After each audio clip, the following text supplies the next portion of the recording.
ನಮಸ್ಕಾರ ರಿವ್ಯೂ ಚಾನಲ್ಗೆ ಸ್ವಾಗತ. ನಾನು ಸೌಖ್ಯ ಗಾಂವ್ಕರ್. ಅಮೆರಿಕದಲ್ಲಿ ರಾಹುಲ್ ಗಾಂಧಿ ಏನು ಮಾಡಿದ್ರು? ಈಗ ಆಕ್ರೋಶ ಸ್ಫೋಟವಾಗಿರೋದು ಯಾಕೆ? ಸಾಕ್ಷಿ ಇಲ್ಲಿದೆ ನೋಡಿ ಅಂತ ಬಿಜೆಪಿ ಮುಗಿಬೀಳ್ತಾ ಇದೆ. ನೀವು ಮಾಡಿರುವಂಥ ಕೆಲಸ ಸರಿ ಇದೆಯಾ ತಪ್ಪಿದೆಯಾ ಅನ್ನೋದಕ್ಕೆ ದಾಖಲೆಗಳೇ ಉತ್ತರಿಸ್ತಾ ಇವೆ ನೋಡಿ ಅಂತ ಕಿಡಿಕಾರ್ತಿರೋದು. ಅಸಲಿಗೆ ಹಾಗಾದ್ರೆ ರಾಹುಲ್ ಗಾಂಧಿಯವರ ಈ ಬಾರಿಯ ಅಮೆರಿಕ ಪ್ರವಾಸ ಗಮನ ಸೆಳೆತಿರೋದು ಯಾಕೆ? ಮಾಹಿತಿ ಮುಂದೆ ಇಡ್ತಾ ಇದೀವಿ. ಮಿಸ್ ಮಾಡಿದ್ರೆ ನಮ್ಮ ಚಾನಲ್ನ ಸಬ್ಸ್ಕ್ರೈಬ್ ಮಾಡಿ, ನಿಮ್ಮ ಅಭಿಪ್ರಾಯ ಕಮೆಂಟ್ ಮಾಡಿ ತಿಳಿಸಿ. ಎಸ್ ವೀಕ್ಷಕರೇ, ರಾಹುಲ್ ಗಾಂಧಿ ಅವರು ವಿದೇಶಕ್ಕೆ ಹೋಗ್ತಾರೆ ಅಂದ್ರೆ ಬಿಜೆಪಿಗರ ಕಣ್ಣು ಅಲ್ಲೇ ಇರುತ್ತೆ, ಕಣ್ಣು ಕಿವಿ ಆ ಕಡೆನೇ ಇರುತ್ತೆ. ಅಲ್ಲಿ ಏನ್ ಹೇಳ್ತಾರೆ, ಏನ್ ಸ್ಪೀಚ್ ಕೊಡ್ತಾರೆ, ಏನ್ ಸಂವಾದ ಮಾಡ್ತಾರೆ, ಯಾರ್ಯಾರನ್ನ ಭೇಟಿ ಆಗ್ತಾರೆ ಅಂತ ಈ ಹಿಂದೆಲ್ಲ ನೋಡಿದ್ವಿ. ಭಾರತದ ವಿರುದ್ಧ ಸಂಚು ರೂಪಿಸುವಂತಹ ಕೆಲವು ಗುಂಪುಗಳಿವೆಯಲ್ಲ, ಅಂಥವರನ್ನ ಮೀಟ್ ಮಾಡಿ ಬರ್ತಾರೆ ಅಮೆರಿಕಕ್ಕೆ ಹೋದಾಗ ಅಂತೆಲ್ಲ ಆರೋಪ ಮಾಡಿದ್ದನ್ನು ನೋಡಿದ್ವಿ ನಾವು. ಬಹಳಷ್ಟು ಬಾರಿ ಎಲೆಕ್ಷನ್ನಲ್ಲಿ ಅಮೆರಿಕದ ಸಂಚು ಬಟಾ ಬಯಲಾಗಿದೆ ಅಂತ ರಿಪೋರ್ಟ್ಸು, ಗುಪ್ತಚರ ವರದಿಗಳು ಕೂಡ 24ರ ಚುನಾವಣೆಗೆ ಸಂಬಂಧಪಟ್ಟಂತನೇ ಸೋರಸ್ಸು ಮತ್ತೊಂದು ಅಂತ ಸದ್ದುಗಳಾಗಿವೆ. ಈ ಸಲ ಹೆಚ್ಚು ಜವಾಬ್ದಾರಿಯೊಂದಿಗೆ ಅಮೆರಿಕಕ್ಕೆ ಹೋಗಿದ್ದಾರಲ್ಲ. ಈಗ ವಿರೋಧ ಪಕ್ಷದ ನಾಯಕರು, ಲೋಕಸಭೆಯಲ್ಲಿ ಪ್ರತಿಪಕ್ಷ ನಾಯಕರಾಗಿರುವಂತಹ ರಾಹುಲ್ ಗಾಂಧಿಯವರು ಏನು ಮಾತಾಡ್ತಾರೆ, ಅವ್ರ ಮಾತಿಗೆ ಒಂದು ತೂಕ ಇರಬೇಕು, ಹೆಚ್ಚಿನ ಜವಾಬ್ದಾರಿ. PM ಶಾಡೋ ಆಗಿರ್ತಾರೆ. ವಿರೋಧ ಪಕ್ಷ ನಾಯಕ ಅಂದರೆ ಅವ್ರಿಗೆ ಅಷ್ಟೇ ದೊಡ್ಡ ಜವಾಬ್ದಾರಿ ಇರುತ್ತೆ. ಹಾಗಾಗಿ ಕುತೂಹಲಕ್ಕೆ ಕಾರಣ ಆಗಿತ್ತು. ಏನು ಮಾತಾಡಿದ್ದಾರೆ ಈ ಸಲ ಅಮೆರಿಕದಲ್ಲಿ, ಏನು ಮಾಡಿದ್ದಾರೆ ರಾಹುಲ್ ಗಾಂಧಿ ಅಂತ ಕೇಳಿದ್ರೆ, ಚೀನಾದಲ್ಲಿ ನಿರುದ್ಯೋಗ ಇಲ್ವೇ ಇಲ್ಲ. ಚೀನಾ ಉತ್ಪಾದಕ ದೇಶ ಆಗಿದೆ. ಪಾಶ್ಚಿಮಾತ್ಯ ದೇಶಗಳು ಸೇರಿದಂತೆ ಬೇರೆಲ್ಲ ಬಳಕೆದಾರರ ದೇಶಗಳಾಗಿ ಉಳ್ಕೊಂಡು ಬಿಟ್ಟಿವೆ. ಭಾರತದಲ್ಲಿ ನಿರುದ್ಯೋಗ ತಾಂಡವಾಡ್ತಿದೆ. ಇಲ್ಲಿರುವಂತಹ ಕೌಶಲ್ಯಕ್ಕೆ ಬೆಲೆ ಇಲ್ಲ. ಏಕಲವ್ಯನಂತಾಗಿ ಹೋಗಿದ್ದಾರೆ ವಿದ್ಯಾರ್ಥಿಗಳು. ಎಷ್ಟೆಲ್ಲ ಟ್ಯಾಲೆಂಟೆಡ್ ಇದ್ದಾರೆ ನಮ್ಮ ಭಾರತದಲ್ಲಿ. ಆದರೆ ಯಾವ ಪ್ರತಿಭೆಯ ಕೊರತೆ ಇಲ್ಲದೆ ಇದ್ರೂ ಕೂಡ, ಅವಕಾಶ ಇಲ್ಲದೆ, ಗುರುತಿಸೋರಿಲ್ಲದೆ, ದಿಕ್ಕು ತೋರಿಸಿ ಪ್ರೋತ್ಸಾಹ ಕೊಡೋರಿಲ್ಲದೆ ಏಕಲವ್ಯನ ಥರ ಆಗಿ ಹೋಗಿದೆ ನಮ್ಮ ದೇಶದ ವಿದ್ಯಾರ್ಥಿಗಳ ಪರಿಸ್ಥಿತಿ ಅಂತ ಗುಡುಗಿರೋದು ರಾಹುಲ್ ಗಾಂಧಿ. ಅಮೆರಿಕದಲ್ಲಿ ಏನೇನು ಹೇಳ್ತಾರೆ? ಭಾರತದಲ್ಲಿ ನಿರುದ್ಯೋಗ ಸಮಸ್ಯೆ ಇದೆ, ಚೀನಾದಲ್ಲಿ ಇಲ್ಲ. ಯಾಕಂದರೆ ಚೀನಾ ಅಮೆರಿಕವನ್ನು ಹಿಂದಿಕ್ಕಿ ವಿಶ್ವದ ಬಹುದೊಡ್ಡ ಉತ್ಪಾದನಾ ಕೇಂದ್ರವಾಗಿ ಹೊರಹೊಮ್ಮಿದೆ. ಮೊದಲ ಅಮೆರಿಕ ಉತ್ಪಾದನೆಯಲ್ಲಿತ್ತು, ಮುಂದೆ ಇತ್ತು. ಆದರೆ ಈಗೆಲ್ಲ ರಾಷ್ಟ್ರಗಳು ಕೂಡ ಚೀನಾದಿಂದ ಹಿಂದೆ ಬಿದ್ದಿದ್ದು ಬರೀ ಬಳಕೆದಾರ ದೇಶಗಳಾಗಿ ಉಳ್ಕೊಂಡು ಬಿಟ್ಟಿವೆ ಚೀನಾದಲ್ಲಿ. ಹಾಗಾಗಿ ನಿರುದ್ಯೋಗ ಸಮಸ್ಯೆ ಇಲ್ಲ ಅಂತ ಭಾರತ ಅಮೆರಿಕ ಎರಡು ಈ ಸಮಸ್ಯೆಯನ್ನು ಎದುರಿಸ್ತಾ ಇದ್ದಾವೆ ಅಂತ ವಿದ್ಯಾರ್ಥಿಗಳ ಜೊತೆಗೆ ಸಂವಾದ ಮಾಡಿರೋದು ಈಗ ಚರ್ಚೆಗೆ ಗ್ರಾಸವಾಗಿದೆ. ಇಲ್ಲಿ ಬಿಜೆಪಿ ಎಲ್ಲ ಪ್ರಮುಖ ನಾಯಕರುಗಳು ಸೋಷಿಯಲ್ ಮೀಡಿಯಾ ಮೂಲಕ ಹಾಗೆ ಸ್ಟೇಟ್ಮೆಂಟ್ ಮೂಲಕ ತಿರುಗೇಟು ಕೊಡ್ತಿದ್ದಾರೆ. ಇದು ರಾಹುಲ್ ಗಾಂಧಿಯವರ ಎಂದಿನ ಖಯಾಲಿ. ಇದು ಅಮೆರಿಕಕ್ಕೆ ಹೋಗೋದು, ಬೇರೆ ದೇಶಗಳಿಗೆ ಹೋಗೋದು, ಭಾರತದ ಬಗ್ಗೆ ಹೀನಾಯವಾಗಿ ಮಾತಾಡಿ ಬರೋದು, ನಮ್ಮ ಮಾನ ಮರ್ಯಾದೆಯನ್ನು ವಿದೇಶದ ನೆಲದಲ್ಲಿ ತೆಗೆಯೋದು ಅಂದರೆ ರಾಹುಲ್ ಗಾಂಧಿಯವರಿಗೆ ಬಹಳ ಇಷ್ಟ ಅಂತ ಬಿಜೆಪಿ ಈಗ ಮುಗಿಬೀಳ್ತಾ ಇದೆ. ಅಷ್ಟೇ ಅಲ್ಲ, ಡೇಟಾ ಇಟ್ಟು ಚೀನಾದಲ್ಲಿ ನಿರುದ್ಯೋಗ ಸಮಸ್ಯೆ ಇದೆಯಾ ಇಲ್ವಾ ಅನ್ನುವಂತಹ ಚರ್ಚೆ ಕೂಡ ಶುರುವಾಗಿದೆ. ಹಾಗಾದರೆ ಚೀನಾದಲ್ಲಿ ನಿರುದ್ಯೋಗ ಸಮಸ್ಯೆ ಇದೆಯಾ? ಲೇಟೆಸ್ಟ್ ರಿಪೋರ್ಟನ್ನು ನೋಡೋಣ. ಚೀನಾ ಯೂತ್ ಅನ್ಎಂಪ್ಲಾಯ್ಮೆಂಟ್ ರೇಟ್ ಈಗ ಸದ್ಯ ಇತ್ತೀಚೆಗೆ ಡಿಸೆಂಬರ್ನಲ್ಲಿ ಹೊಸ ಪದ್ಧತಿ ಬಂತು ಅದನ್ನು ಅಳೆಯೋದಕ್ಕೆ. ಅದಾದ ಬಳಿಕ ಇತ್ತೀಚೆಗೆ 3-4 ತಿಂಗಳ ಡೇಟಾವನ್ನು ಕೊಟ್ಟಿರೋದು ನೋಡಿ.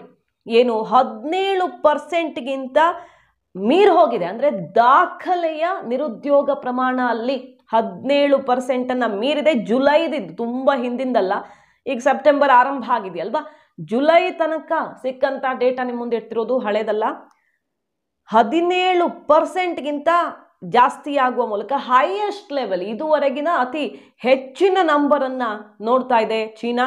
ಇದು ನ್ಯಾಷನಲ್ ಬ್ಯೂರೋ ಆಫ್ ಸ್ಟ್ಯಾಟಿಸ್ಟಿಕ್ಸ್, ಚೀನಾದ ನ್ಯಾಷನಲ್ ಬ್ಯೂರೋ ಆಫ್ ಸ್ಟ್ಯಾಟಿಸ್ಟಿಕ್ಸೇ ಕೊಟ್ಟಿರುವಂತಹ ನಂಬರ್ಸ್. ಇದುವರೆಗಿನ ದಾಖಲೆಯ ಪ್ರಮಾಣವನ್ನು ರೀಚ್ ಆಗಿದೆ ಚೀನಾದ ನಿರುದ್ಯೋಗ. ಅಂದರೆ 24-25 ವರ್ಷಗಳವರೆಗಿನ ಯುವಕರ ಉದ್ಯೋಗದ ಪ್ರಮಾಣವನ್ನು ಅಳತೆ ಮಾಡಿರೋದು ಇದು. ಈ ಏಜ್ ಗ್ರೂಪಲ್ಲಿ ಸಿಕ್ಕಾಪಟ್ಟೆ ನಿರುದ್ಯೋಗ ಇದೆ ಅನ್ನೋದು, ಅದು ಪೀಕ್ಗೆ ಹೋಗಿದೆ ಅನ್ನೋ ನಂಬರನ್ನು ಜುಲೈಯಲ್ಲಿ ಹೊರಹಾಕಿರೋದನ್ನು ನೋಡಬಹುದು. 6 ತಿಂಗಳು ಚೀನಾ ಈ ನಂಬರನ್ನೇ ಕೊಡದೆ ಬಚ್ಚಿಟ್ಟಿತ್ತು. ಯಾಕಂದರೆ 20, 30, 40%ಗೆಲ್ಲ ಹೋಗಿತ್ತಂತೆ ರೂರಲ್ ಅನ್ಎಂಪ್ಲಾಯ್ಮೆಂಟ್ ರೇಟು. ಕೆಲವೊಂದು ಕ್ಯಾಟಗರಿ, ಓವರ್ ಆಲ್ ಅಂತ ಅಲ್ಲ, ಕೆಲವೊಂದು ಕ್ಯಾಟಗರಿಲಿ 40% ತನಕ ಹೋಗಿ ಅಷ್ಟು ಟೆನ್ಷನ್ ಆಗಿ 6 ತಿಂಗಳ ತನಕ ಡೇಟಾನೇ ಕೊಟ್ಟಿರಲಿಲ್ಲ, ಚೀನಾ ಮುಚ್ಚಿಟ್ಟಿತ್ತು. ಅದಾದ ಮೇಲೆ ಸುಮಾರು ತಿಂಗಳುಗಳ ಬಳಿಕ national bureau of statistics release ಮಾಡಿರೋದು. ಅದರಲ್ಲಿ ಹೈಯೆಸ್ಟ್ ತೋರಿಸ್ತಾ ಇರೋದು ಈಗ 17%. ಆದರೆ ಅದನ್ನು ಮೀರಿ ಹೋದಾಗ ರಿಲೀಸೇ ಮಾಡಿರಲಿಲ್ಲ ಚೀನಾ ನಂಬರನ್ನು ಅನ್ನೋದು ಈಗ ಸಿಗ್ತಿರುವಂಥ ಮಾಹಿತಿ. ಜೂನಲ್ಲಿ ಎಷ್ಟಿತ್ತು ಗೊತ್ತಾ? 13% ಇದ್ದಂಥ ಅನ್ಎಂಪ್ಲಾಯ್ಮೆಂಟ್ ರೇಟ್ ಜಸ್ಟ್ 1 ಮಂತಲ್ಲಿ 17% ಮೀರಿ ಹೋಗಿದೆ. ಅಂದರೆ ಒಂದು ತಿಂಗಳಿಂದ ಇನ್ನೊಂದು ತಿಂಗಳಿಗೆ ಯುವಕರ ನಿರುದ್ಯೋಗ ಪ್ರಮಾಣ ಯಾವ ಮಟ್ಟದಲ್ಲಿ ಏರಿಕೆ ಆಗ್ತಿದೆ ಅನ್ನೋದನ್ನು ಗಮನಿಸಬಹುದು. ಅರ್ಬನ್ ಎಂಪ್ಲಾಯ್ಮೆಂಟ್ ರೇಟ್ ಎಲ್ಲ ಕ್ಯಾಟಗರಿಗಳಲ್ಲಿ 5.2% ಅಂತ ಓವರ್ ಆಲ್ ಇದು ನೋಡೋದಕ್ಕೆ ಬಂದಾಗ ಈ ಡೇಟಾವನ್ನು ರಿಲೀಸ್ ಮಾಡಿರೋದು. ಜುಲೈಯಲ್ಲಿ ರಿಲೀಸ್ ಆಗಿರುವಂಥ ಡೇಟಾ ಇದು. ಸೊ ಚೀನಾದಲ್ಲಿಯೂ ನಿರುದ್ಯೋಗ ಸಮಸ್ಯೆ ತಾಂಡವವಾಡ್ತಿದೆ.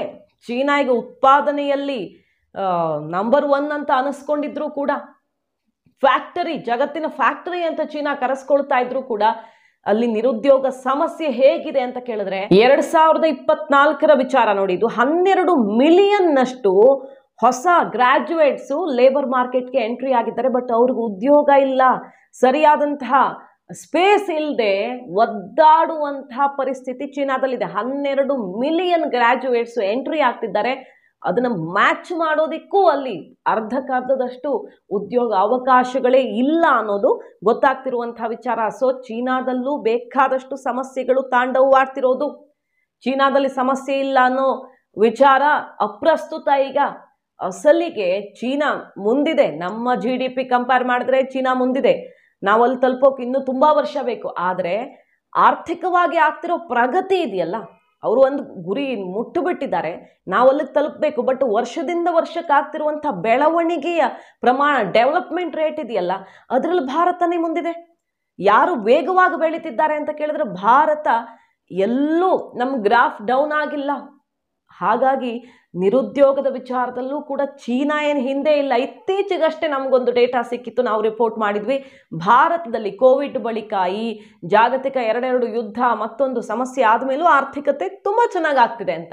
ಅದರ ನಡುವೆ ಮ್ಯಾನುಫ್ಯಾಕ್ಚರಿಂಗ್ ಮತ್ತು ಸರ್ವಿಸ್ ಸೆಕ್ಟರಲ್ಲಿ ಉದ್ಯೋಗ ಸೃಷ್ಟಿಯಲ್ಲಿ ಸುಮಾರು 2 ದಶಕದಲ್ಲೇ ಹೈಯೆಸ್ಟ್, ಅತಿ ಹೆಚ್ಚು ಉದ್ಯೋಗ ಸೃಷ್ಟಿಯಾಗಿದೆ ಭಾರತದಲ್ಲಿ ಅನ್ನುವ ರಿಪೋರ್ಟನ್ನು ನೋಡಿದ್ವಿ. ಇದು ಭಾರತದಲ್ಲಿ ಸೃಷ್ಟಿಯಾದಂಥ ರಿಪೋರ್ಟ್ ಅಲ್ಲ, ಮತ್ತೆ ಹೊರಗಡೆ ರೇಟಿಂಗ್ ಏಜೆನ್ಸಿಗಳಿಂದ ಬಂದಂಥ ಎಲ್ಲ ವಿವಿಧ ರಾಷ್ಟ್ರಗಳ ರಿಪೋರ್ಟಲ್ಲಿ ಭಾರತ ಸುಮಾರು 18-20 ವರ್ಷಗಳಲ್ಲಿಯೇ ಅತ್ಯಧಿಕ ಪ್ರಮಾಣದಲ್ಲಿ ಉತ್ಪಾದನೆ ಮತ್ತು ಸರ್ವಿಸ್ ಸೆಕ್ಟರಲ್ಲಿ ಉದ್ಯೋಗ ಸೃಷ್ಟಿಸಿದೆ ಅನ್ನುವ ರಿಪೋರ್ಟ್ ಕೂಡ ಹೊರಹೊಮ್ಮಿತ್ತು. ಹಾಗಾಗಿ ಭಾರತ ಆರ್ಥಿಕತೆಯಲ್ಲಿ, ಬೆಳವಣಿಗೆಯಲ್ಲಿ ಒಳ್ಳೆ ಚೇತರಿಕೆಯಲ್ಲಿದೆ, ಸರಿಯಾದ ಟ್ರ್ಯಾಕಲ್ಲಿದೆ ಅನ್ನೋದನ್ನು ಜಗತ್ತೇ ಇವತ್ತು ಹೇಳ್ತಾ ಇರೋದು. ಆದರೂ ನಿರುದ್ಯೋಗ ಸಮಸ್ಯೆ ಇಲ್ಲವೇ ಇಲ್ವಾ? ಖಂಡಿತ ಇದೆ. ಬೇರೆ ಕಡೆಗಳಲ್ಲೂ ಇವೆ ಅನ್ನೋದು ವಾಸ್ತವ. ಚೀನಾದಂತಹ ರಾಷ್ಟ್ರದಲ್ಲೂ ಈ ರೀತಿ ಹೈಯೆಸ್ಟ್ ಲೆವೆಲ್ಗೆ ಹೋಗಿ ಮುಟ್ಟಿದೆ ಅನ್ನೋದು ವಾಸ್ತವ. ಇದರ ನಡುವೆ ರಾಹುಲ್ ಗಾಂಧಿಯವರು ಅಮೆರಿಕದಲ್ಲಿ ಚೀನಾದಲ್ಲಿ ಸಮಸ್ಯೆಯೇ ಇಲ್ಲ, ಭಾರತದಲ್ಲಿ ಇಷ್ಟು ದೊಡ್ಡ ಸಮಸ್ಯೆ ಇದೆ, ವಿದ್ಯಾರ್ಥಿಗಳು ಎಲ್ಲ ಇದ್ದುಕೊಂಡು ನರಳಾಡ್ತಾ ಇದ್ದಾರೆ ಅಂತ ಮಾತಾಡಿ ಬಂದಿರೋದು ಈಗ BJPಗೆ ಒಳ್ಳೆ ಅಸ್ತ್ರ ಸಿಕ್ಕಂತಾಗಿದೆ. ಮತ್ತೆ ವಿದೇಶಕ್ಕೆ ಹೋಗಿ ಒಬ್ಬ ವಿರೋಧ ಪಕ್ಷ ನಾಯಕನಾಗಿದ್ದುಕೊಂಡು ಜವಾಬ್ದಾರಿಯನ್ನು ಮರೆತು ದೇಶದ ಮಾನ ತೆಗೆದು ಬಂದಿದ್ದಾರೆ ಅಂತ ಗುಡುಕ್ತಾ ಇದ್ದಾರೆ. ಜಟಾಪಟಿಗೆ ಕಾರಣ ಆಗಿದೆ. ಮಾಹಿತಿ ನಿಮ್ಗೆ ಇಷ್ಟ ಆಗಿದ್ರೆ ಮಿಸ್ ಮಾಡಿದ್ರೆ ನಮ್ಮ ಚಾನಲ್ನ ಸಬ್ಸ್ಕ್ರೈಬ್ ಮಾಡಿ, ನಿಮ್ಮ ಅಭಿಪ್ರಾಯ ಕಮೆಂಟ್ ಮಾಡಿ ತಿಳಿಸಿ. Thank you.